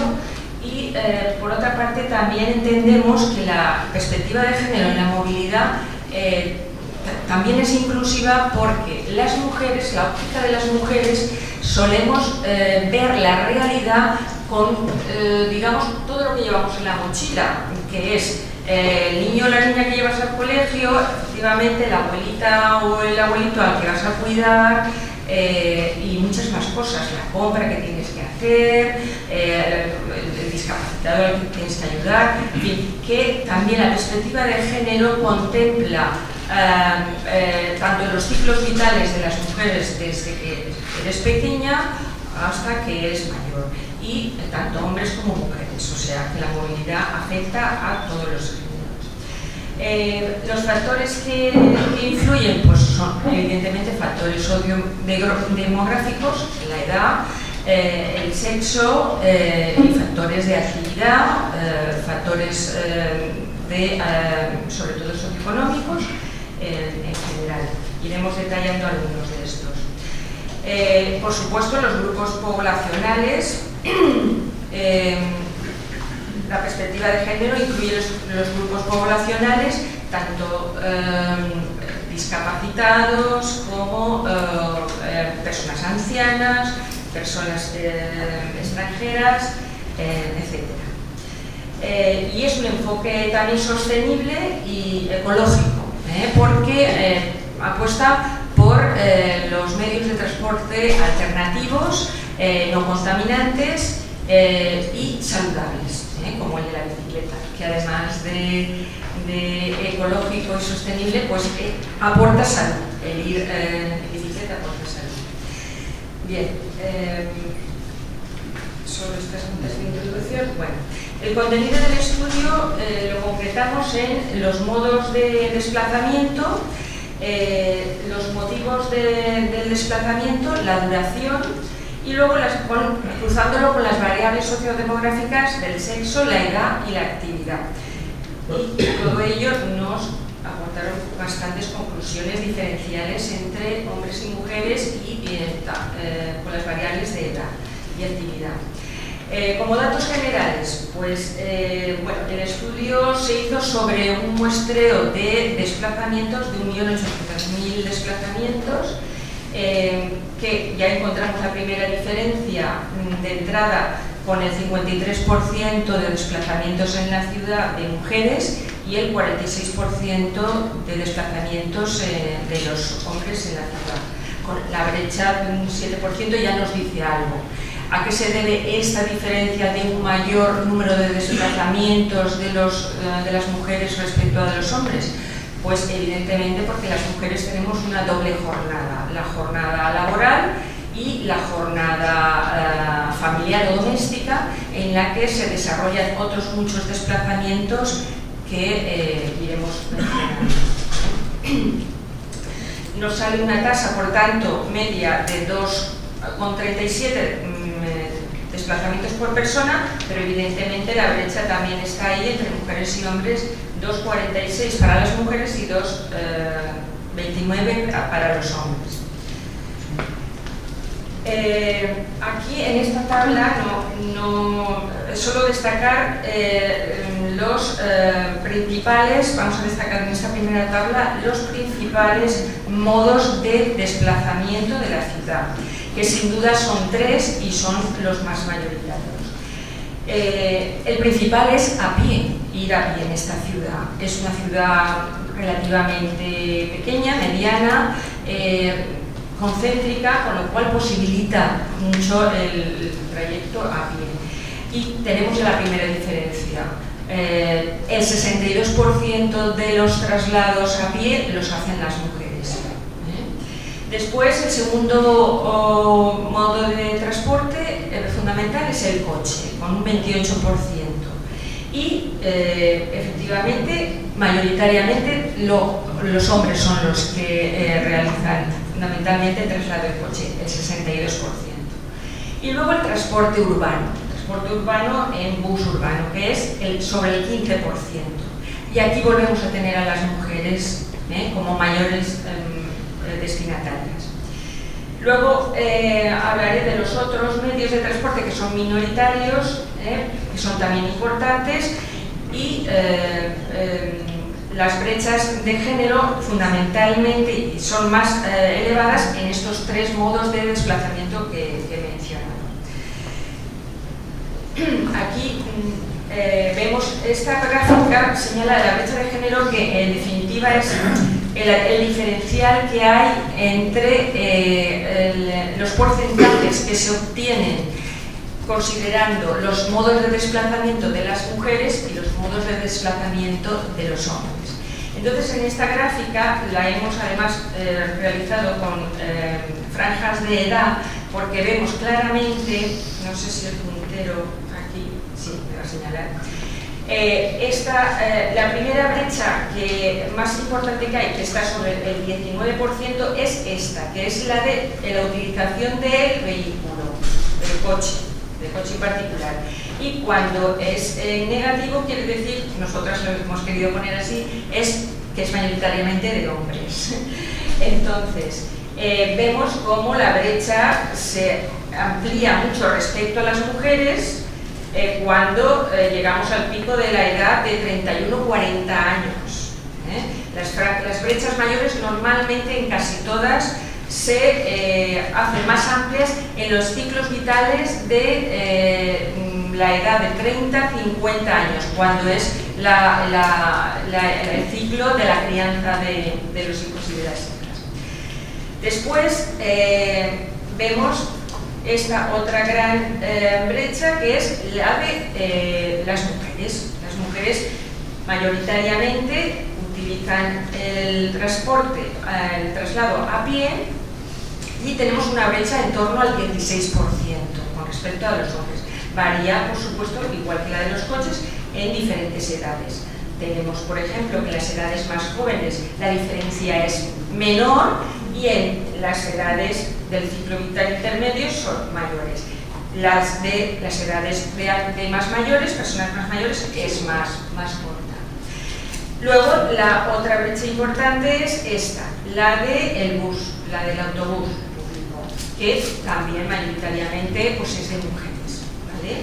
Aquí tenemos algunos picos, en este de los 30 a los 40, de las mujeres, que son las mujeres precisamente que trabajan, que están incorporadas al trabajo y utilizan vehículo, mayoritariamente.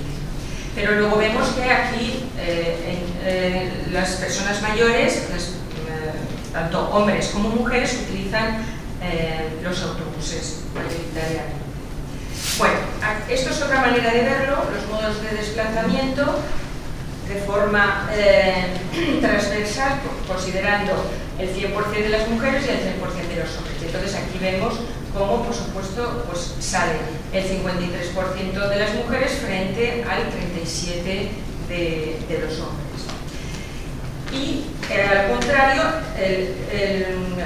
los coches, el vehículo en el uso de los hombres, el coche, es el segundo transporte que más utilizan. Las mujeres, el segundo transporte que más utilizan es también el coche. Luego veremos que son precisamente esas mujeres que trabajan, que son activas laboralmente, y en la franja de 30, 45, 50 años. Vemos también que esta franja es la del transporte del bus, que significativamente las mujeres también tienen mayor porcentaje de utilización. Es el tercer uso de transporte mayoritario.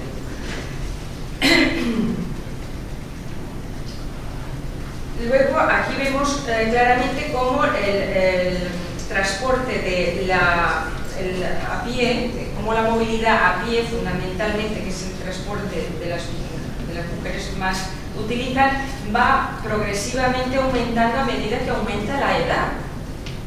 Y es lógico porque pues, los ancianos pasean más, llevan a los niños al colegio, tienen más tiempo disponible, por tanto tienen más utilización del transporte como paseo, etc. Luego tenemos, voy a hacer un contraste de diapositivas porque tenemos como segundo uso, aquí también vemos el vehículo, y precisamente veíamos aquí cómo son las mujeres en edad activa laboral las que más utilizan el vehículo. Sería esta franja, la franja de los 26 a los 50 años. Los ancianos, las personas mayores de 65 años, que no precisamente podemos decir que sean ancianas, utilizan menos el coche. Los jóvenes también vemos que utilizan el vehículo menos, pero es significativo que lo utilizan también en un grado alto. Luego el transporte, el bus, vemos de forma diferencial que lo utilizan tanto jóvenes como edades intermedias, pero principalmente las personas más a partir de 51 años. Quien no ha subido al autobús y ve fundamentalmente personas mayores, mujeres, personas extranjeras y jóvenes, chicas y chicos. A un milímetro no hace falta muchos estudios para verlo, pero esto de alguna manera nos lo confirma. En este estudio hay una carencia para ver ciertas variables que nos hubiera gustado visibilizar, como por ejemplo la perspectiva de nacionalidad, de extranjería, porque sí que hay un uso diferencial también de los transportes, y la discapacidad. La discapacidad también es un aspecto interesante que en los estudios tiene que visibilizarse. No disponíamos de esos datos, por tanto no. Entonces, ¿veis? Vamos a ver el contraste. Este sería la movilidad de los hombres y esta la de las mujeres. ¿Veis a simple vista cómo cambia la franja esta de pie y del coche? Cambia significativamente. El coche es fundamentalmente en los hombres el uso principal, el primer medio de transporte, sobre todo en las franjas pues, de las edades laborales, de 30 a 50, 51, 64. Prácticamente en estas edades el uso del vehículo en los hombres supone en torno al 60%.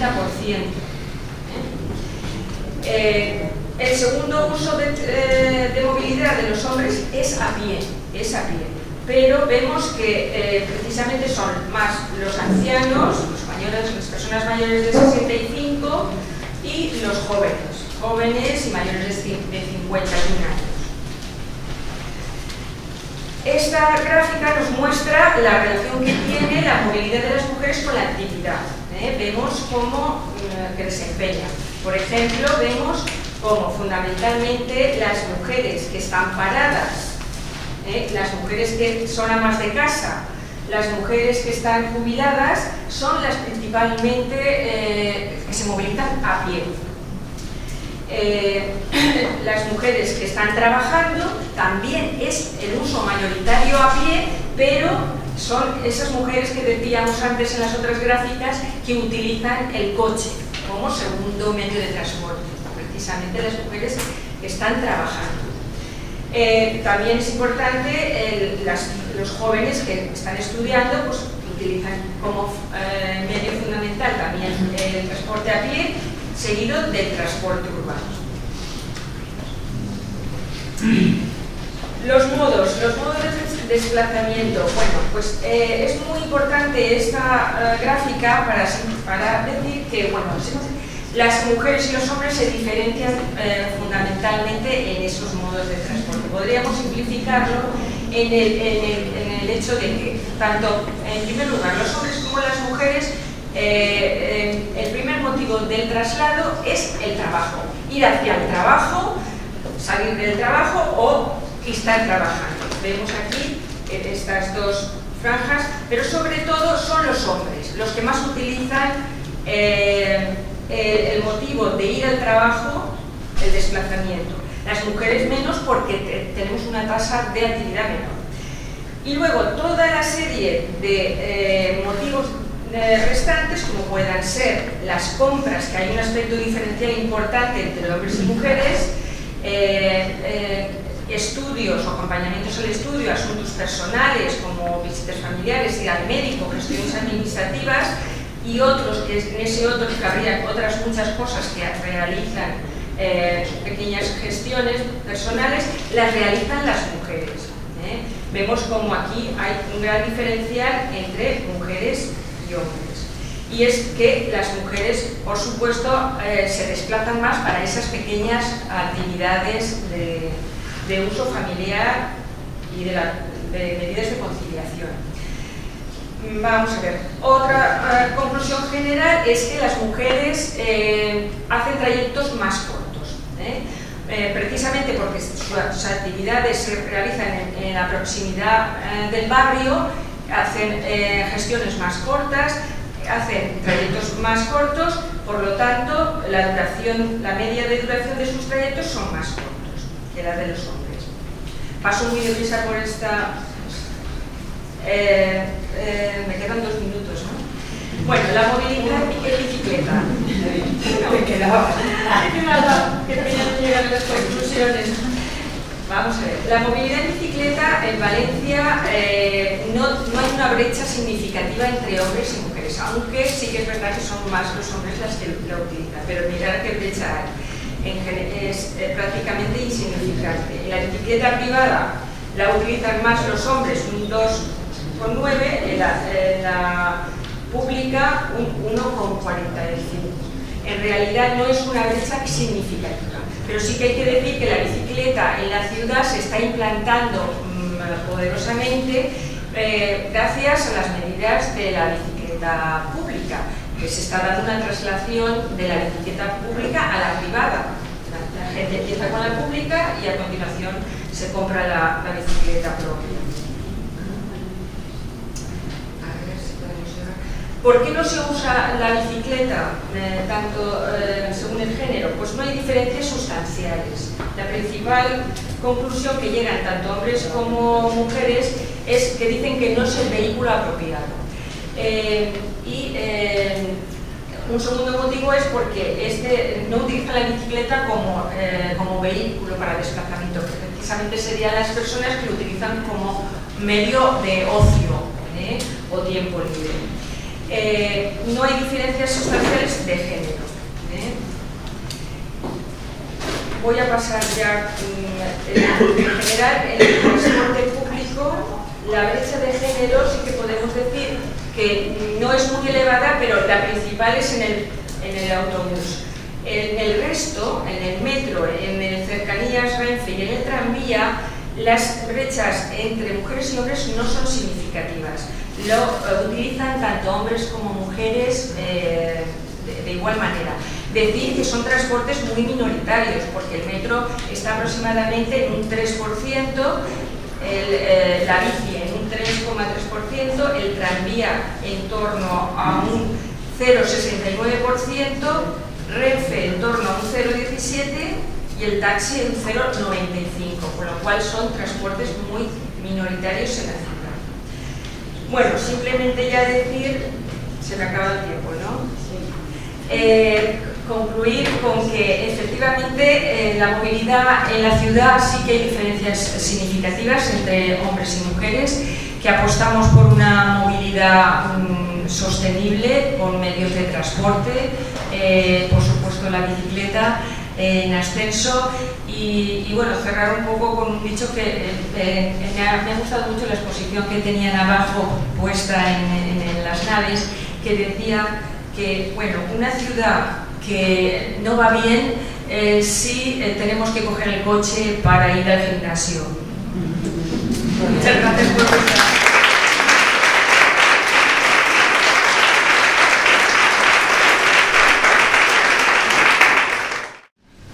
Bueno, pues se abre el turno para el debate. Si tenéis alguna reflexión, alguna pregunta, alguna duda que queráis hacer. ¿Vale? Adelante, sí. Yo voy a contar una cosa. Bueno, primero quiero felicitar a los dos juríes, a la de igualdad y a la de movilidad per fer aquesta activitat. I després... Si vols alçar-te, igual t'escolten millor, no? Sí, me donarà tant, no?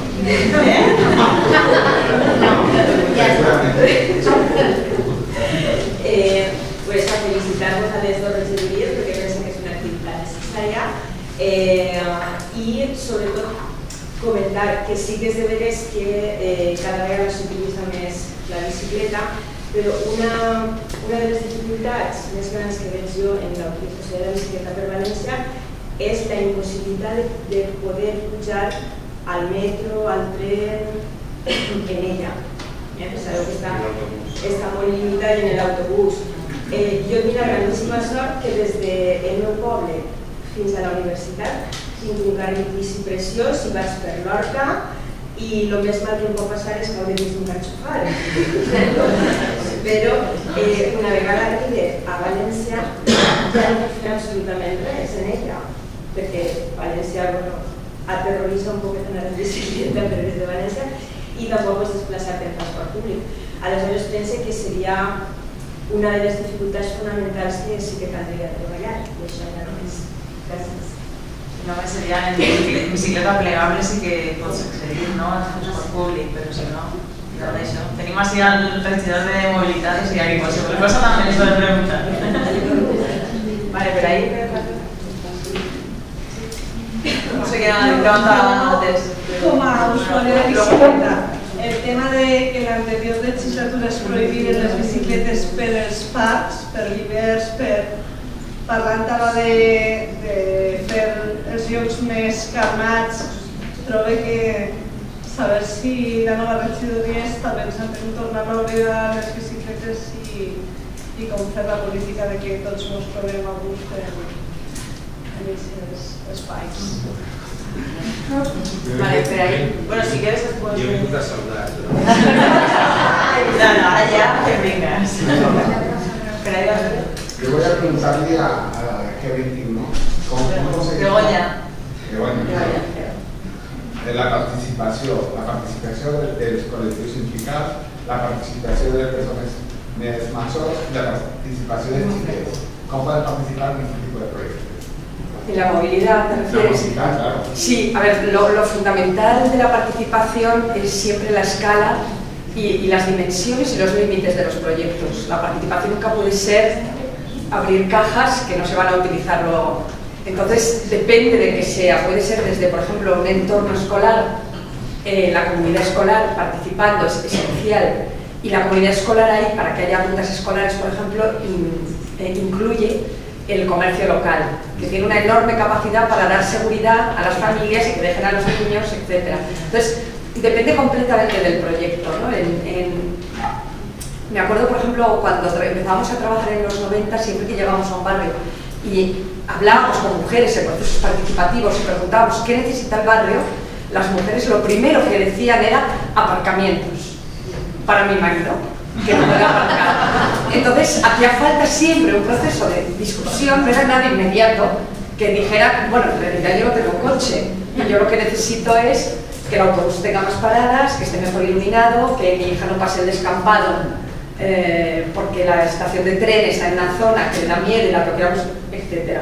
Es decir, la participación es siempre un proceso lento, previo y con un objetivo y unos límites claros para una intención política. No sé qué otra cosa te puedo contestar. A partir de ahí las técnicas son muchas. Se puede hacer desde simplemente encuestas muy bien hechas a verdaderos procesos participativos donde la gente diseña el barrio o propone medidas o expresa necesidades según el nivel que queramos. Lo importante es que podamos responder a lo que ponemos en marcha, siempre. No frustrar, no cansar a la gente en vano, vamos. Sí, vos sembla, fem les preguntes primer i després ja la repetamos i contestamos, ¿vale? A ver, por ahí. ¿Quién ha levantado la mano? Vale. Yo soy el más yo, bueno, agradezco muchísimo que se esté haciendo este debate, me encuentro súper a gusto aquí con todo lo que estoy oyendo. Y yo quería hacer una aportación, primero como bicicletera, como participante de un colectivo de bicicletas de la ciudad de Valencia, pero también como mujer, y además como mujer feminista. Y entonces lo que yo quería hablar un poco es cómo podemos conseguir que en nuestras ciudades existamos. O sea, los semáforos son la imagen es la de un hombre. El paso de peatones, la imagen es la de un hombre. Cuando se avisa al conductor, se avisa al conductor, nunca a la conductora. Así es todo en la ciudad. Entonces, yo le doy un gran valor a todo lo que tenga que ver con los iconos y con las imágenes, porque pienso que una imagen vale más que 1000 palabras. Y os invitaría a todo el mundo a que dierais un paseo cualquiera de los que vais en bici, que empecéis a mirar la ciudad con estos ojos, que nos pongamos las gafas desde este punto de vista. A ver si veis a las mujeres en algún sitio reflejadas icónicamente como imagen dentro de la ciudad. No existimos, no estamos en ningún sitio. En los baños. Entonces, existen los de hombres, pero porque existen los de hombres para que se confundan. Ya sabéis que el icono de cambiar pañales lo tenemos siempre en el baño de las mujeres, que está en el baño de los hombres, ¿no? Entonces, en la ciudad lo que vamos teniendo a través de la señalización urbana es un lenguaje y nos está transmitiendo unas cosas. Entonces, en este lenguaje existe lo que se llama androcentrismo, es decir, todo gira alrededor de la figura masculina.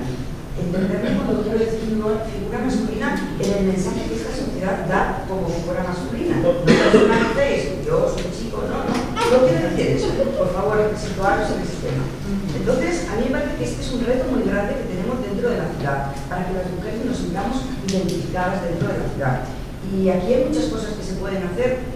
Una de las más llamativas fue cuando en Alemania, por ejemplo, los semáforos tienen un icono de diseño gráfico que es genial, que es el Ampelmann, el señor ese con sombrero. Bueno, pues ha habido ciudades, en Berlín, en algún barrio de Berlín, en vez de este señor con el sombrero, el Ampelmann, el famoso Ampelmann, hay una chica, como una especie de niña, tiene una imagen. Luego ya podemos discutir la faldita, las trenzas, da igual, se nota que es una mujer, llama la atención, se ve de pronto en un semáforo una chica, una mujer. Y no solamente ocurre ahí, en Viena, por ejemplo, hay semáforos, hay señales de obras en donde hay una mujer con una pala. O sea, las experiencias se están llevando a muchos sitios. En nuestro país también, en Fuenlabrada, hay semáforos con figuras que alternan la figura masculina y la figura femenina. Lo llaman semáforos igualitarios. Y hay también pasos de peatones donde la imagen es una mujer, no un hombre. Lo tenemos muy cerca. En Sagunto, en el 2007, por ejemplo, abordaron la contratación de los semáforos y además de que eran unos semáforos con más eficiencia energética, menos consumo, etc., son unos semáforos donde se alterna la figura del hombre con la figura de la mujer. Entonces, en La Coruña también existe. Yo os llamaría a los dos a que colaborarais, a ver si para mí sería un reto que este 8 de marzo pudiéramos por lo menos tener, ya no digo todos, pero algún semáforo igualitario en esta ciudad, que se notara que de verdad estamos cambiando de semáforo, ¿vale? No solamente ahí, sino también en edificios y en todos los sitios. Coloquemos en los programas, en todos los iconos, la imagen de la mujer. Vale. cuando vayáis por ahí. Muy bien, Sabina. No, bueno, yo quería decir que me ha venido a la alguien lo he dicho por allá, pero cuando Julia estaba hablando de, bueno, agradecer a no sé a quién ha tenido la brillante idea de hacer el cartel de la Semana de la Movilidad en femenino. Si el Mou eres la protagonista, vamos, es que yo no me lo podía creer, no puedo creer cuando lo vi, ¿no?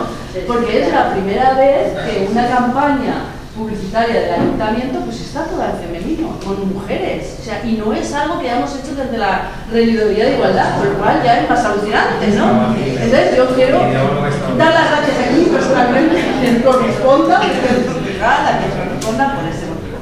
Y luego, quería hacer otra aportación, y es que no solamente es, bueno, vamos diciendo cosas que nos gustaría cambiar, y por ejemplo nosotras también, cuando analizábamos cómo cambiar los espacios y los transportes, hablábamos algunas veces, y lo habréis oído, del diseño del transporte del bus, de la MT, de los autobuses.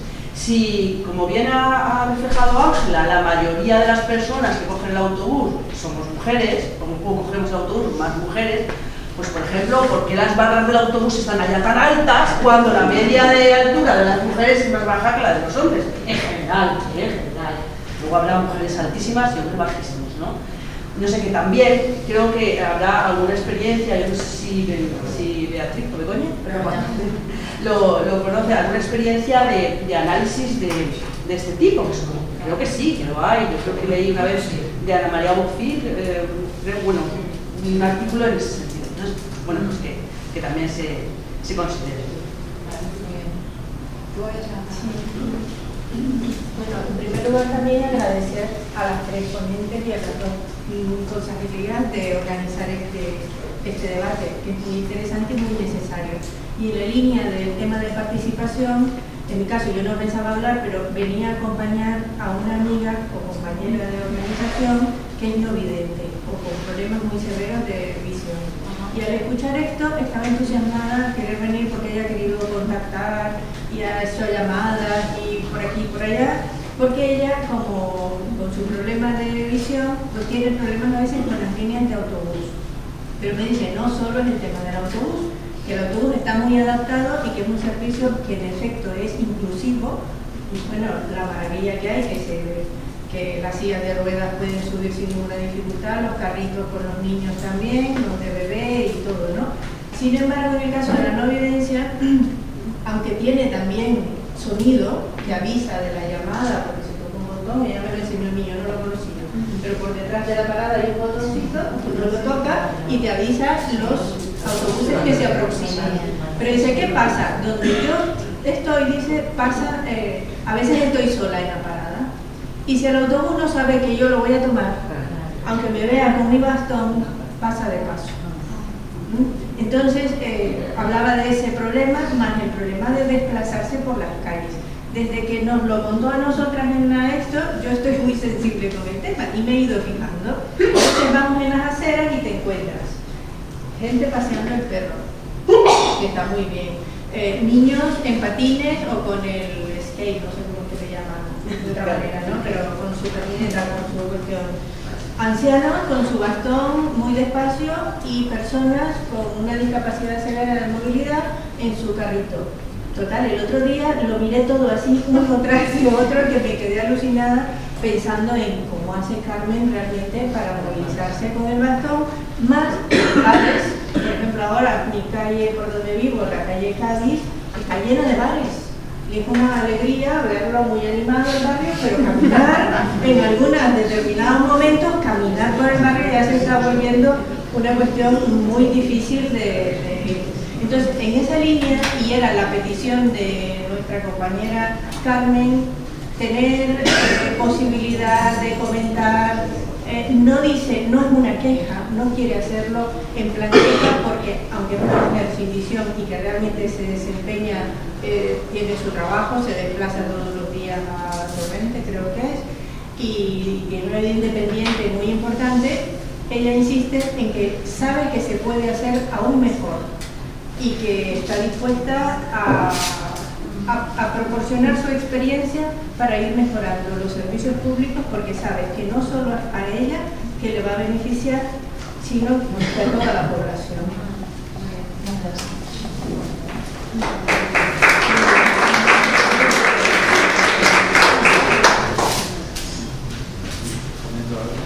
Sí, si no hay el semáforo en una ciudad en Valencia, en Siberia, que no te cae el semáforo.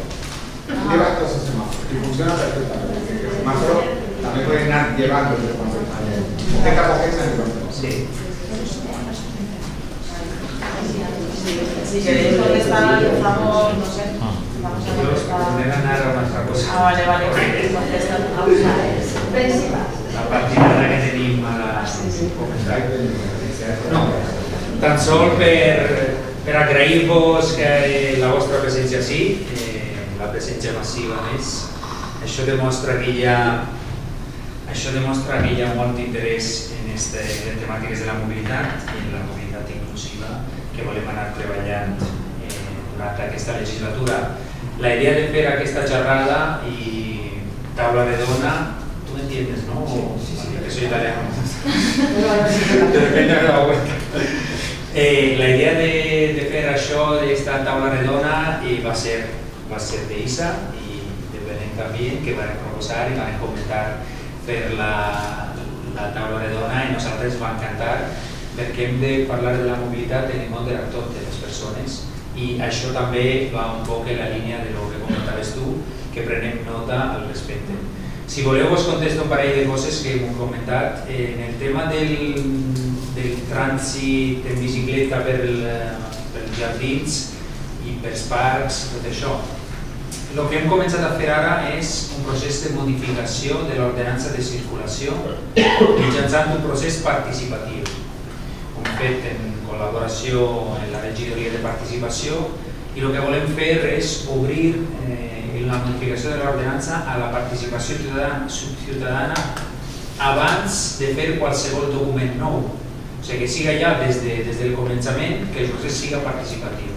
I una de les coses que eixiran, i tu podràs també participar, en qualsevol persona que estigui així, o que siga part d'una associació de barri o d'associació de qualsevol tipus que està implicada en la mobilitat, o que viu a la ciutat, per suposat, estarà cridada a participar en aquest procés, perquè nosaltres volem que siga un procés el més ampli possible, perquè tinga un suport ciutadà important la nova ordenança, perquè volem que a més siga en línia la nova filosofia de la mobilitat que volem anar treballant a la ciutat. Aleshores t'he invitat i també comentarem aquestes coses.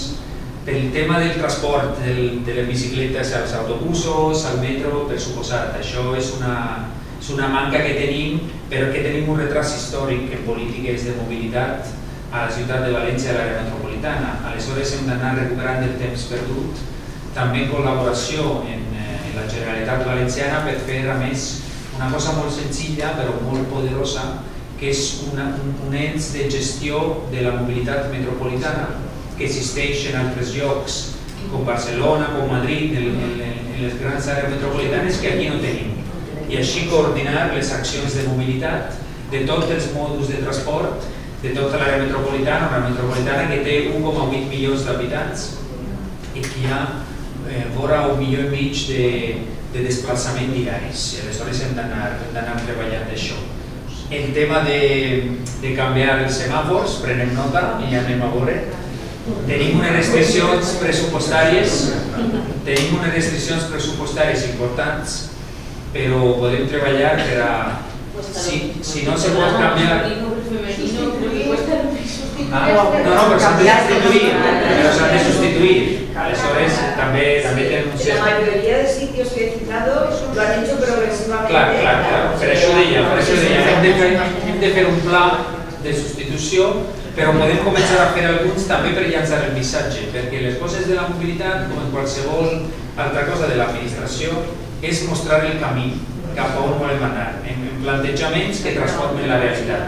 I en el tema de la mobilitat, més encara perquè totes les coses s'han de començar a fer amb molta antelació, perquè aquests canvis són durs de consolidar-se i aleshores són projectes que un comença però se consoliden molts anys després i aleshores començarem a treballar.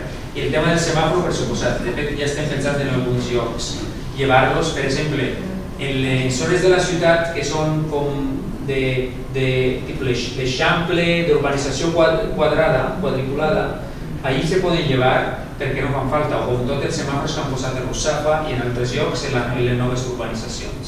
I totes aquestes coses les anirem treballant. Ja per terminar... Una pregunta també. No, és que ha comentat Àngela que, bueno, que abans de l'estudi que fem de les dades que l'estudi de la mobilitat urbana de dones i homes s'adonava que el pla de mobilitat urbana sostenible no contemplava per a la perspectiva de gènere. Jo no sé si se pot fer una revisió o podem introduir ahí criteris. El pla de mobilitat és un document que té unes línies estratègiques i el que fa falta és aplicar-les. Aleshores nosaltres de línies estratègiques podem remodelar-les per adaptar-les a la filosofia que volem fer. I aleshores podem aplicar una sèrie de mesures per a desenvolupar també la perspectiva de gènere o altre tipus de perspectives que igual no estaven contemplades. És un programa marc, el pla de mobilitat, en el qual després han d'anar dotant de pressupost, de calendarització i també d'imprimir la filosofia, això de sí que se pot. Podria analitzar la perspectiva i introduir-la. De fet, el que estem pensant és una mitja notícia ja que és crear una oficina del pla que estem pensant fer. Una oficina del pla que desenvolupen els tècnics també en una part molt de participació per anar donant veu a les persones i als col·lectius i als experts per a desenvolupar el pla de mobilitat, que és un poquet la direcció en la qual volem. I ara sobre això, jo venia a saludar, volia donar-vos les gràcies i enhorabona per la taula redona, per la quantitat de persones i l'interès que heu mostrat. És la primera vegada que se fa una setmana de la mobilitat sencera en moltes activitats de diferents tipus i l'autor d'això és el meu assessor, de fet no està, ho felicitaré de la vostra part perquè va tindre la idea, perquè volem desenvolupar també mitjançant el llenguatge diguem com treballem per polítiques inclusives i anirem treballant durant tots aquests 4 anys amb gent com vosaltres, les que estan així i les que esteu a l'altre costat, que teniu un compromís en això. Donar-vos les gràcies, vos desitgem que demà disfruteu el dia sense cotxe. Lo del autobús gratuito que hay que llevar un poco. No, no hay que llevar nada. Continueu perquè igual ells volen... No cosa meu, que igual ells volen... Van a tirar alguna cosa. Jo quan dono les gràcies se me vaig a la patinada que van a fer ara la passa de l'Ajuntament i vaig correr. Gràcies. Querían los compañeros de la NAO, querían... Pero ya hemos acabado.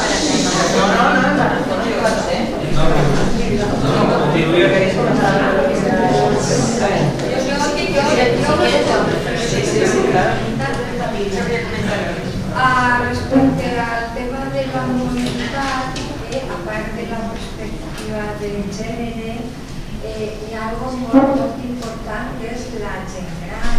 En els estudis que gran part de la gent que va caminant és gent gran, a més. Jo com a filla d'un pare i d'una mare majors veig que quan me'n vaig a ells de passeig no n'hi ha llocs on es puguen assentar on puguem descansar en un entorn agradable,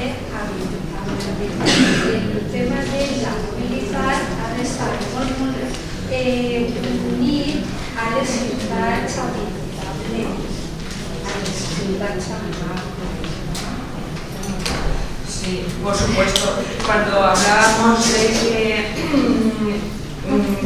la movilización tiene que tener perspectiva de género, entre otras cosas quiere decir que apostamos por una movilidad pues eminentemente peatonal. Por ejemplo, proponíamos que el centro histórico pues se peatonice, que se creen, por supuesto, zonas de descanso tanto para la gente mayor como para los niños, niñas, en cualquier parte del barrio. Más zonas ajardinadas, donde haya bancos, etc. Entonces, la anécdota casual de mi barrio, que hicieron un jardín y que con una fuente muy bonito, que había 4 bancos y se sentaban los abuelitos por la mañana a tomar el sol. Y como venían a coger agua gitanitos a la fuente y se sentaban en los bancos, quitaron los bancos. Es decir, que hay ejemplos en la ciudad que han sido francamente lamentables. Por eso es verdad que tenemos que hacer una ciudad más amable y hay muchas propuestas que desde los técnicos, las técnicas podemos abordar y la ciudadanía sobre todo.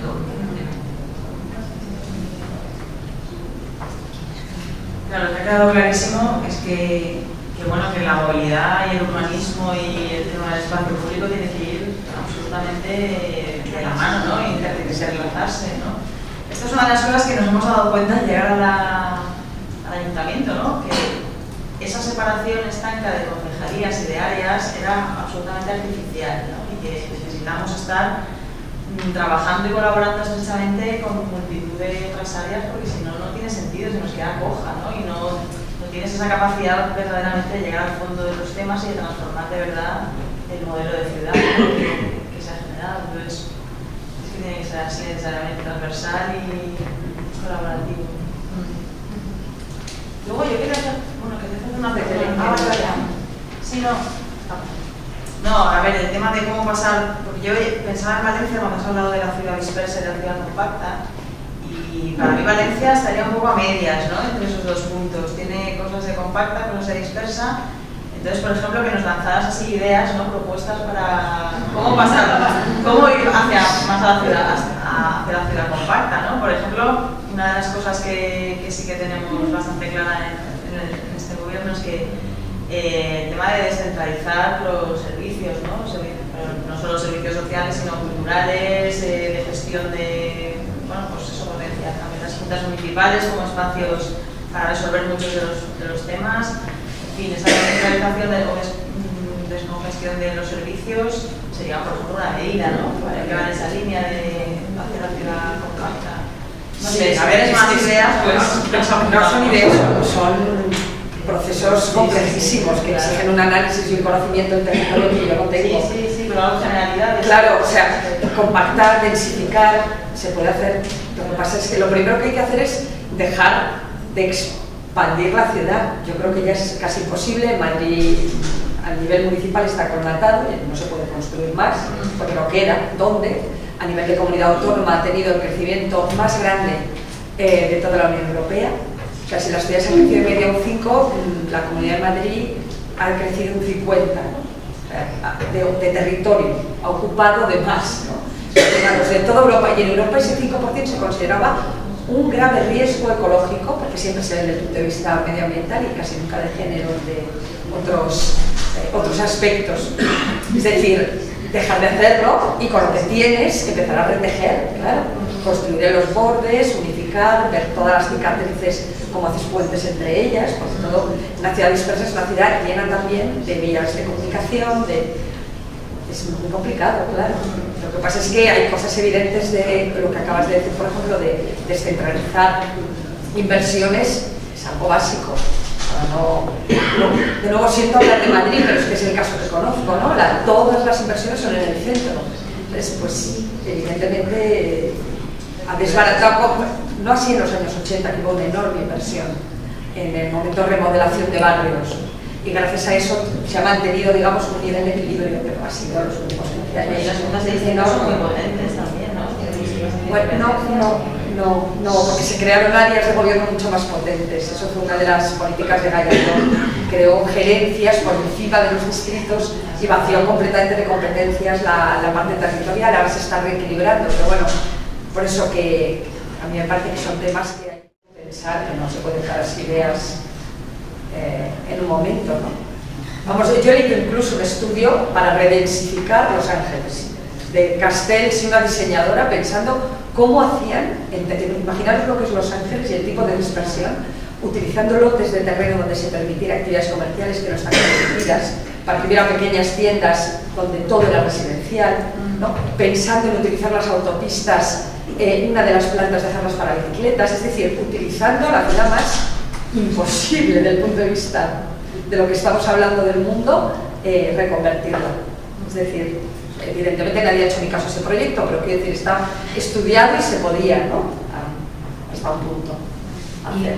Begoña apuntaba el que no solo el centro, sino también los barrios, que hayan espacios y bueno, que se cuide el barrio en sí y no solo el centro. Que no solo el centro tenga muchas cosas donde ir o qué hacer. Si ves el estudio, los movimientos de Valencia son muchísimos, son hacia el centro de la ciudad. Y también la primera persona que ha hablado apuntaba que ella venía en bici hasta Valencia, pero luego dejaba la bici.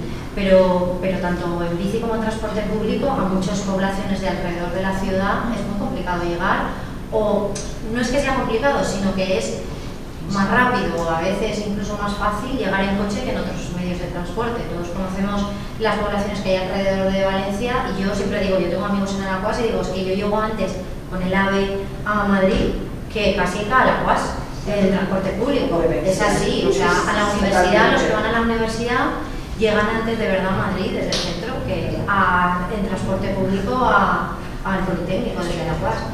Entonces, bueno, eso es un ejemplo como muchos otros. Entonces, una cosa muy importante es trabajar el área metropolitana, no solo a nivel movilidad, pero sino también a nivel interrelación de los diferentes municipios, qué cosas ocurren y cómo interrelacionarlos, para que deje de ser espacios estancos totalmente separados unos de otros.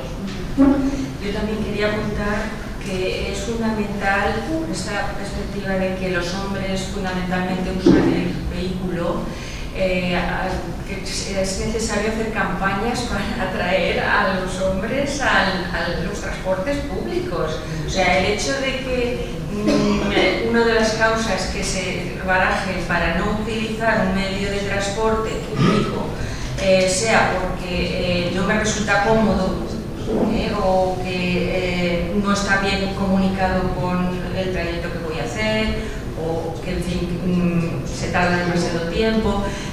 Debería haber ahí un estudio serio sobre la configuración de los transportes públicos para que estuvieran más interrelacionados y poder atraer más al sector de hombres que utiliza el vehículo para ir a trabajar.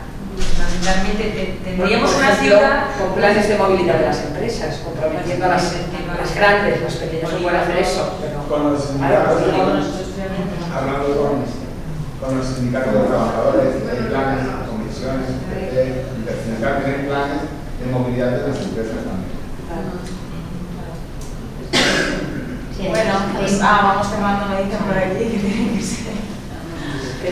No, decía que el tema de la imagen es muy importante y socialmente está muy establecido el desplazamiento en coche, o sea, crea un estatus. Eso ya está dejando de ser así y mucha más gente deja de tener coche, pero hay que facilitar el cambio, no solo a través de campañas de transporte público, que es importante, pero cómo conseguimos que estas personas utilicen el transporte público, dándole más facilidades al transporte público, o sea, que sea más cómodo utilizar esto que lo otro, aparte de trabajar la imagen, que es básica. O sea, si aquí hubiera ahora un spot publicitario, seguro sería de un coche, seguro. O sea, en la tele, en los programas, en todo, a todas horas estamos viendo esta información que se nos da subconsciente y que es muy difícil de cambiar. Bueno, pues nada, pues muchísimas gracias por haber venido esta tarde y hasta otra.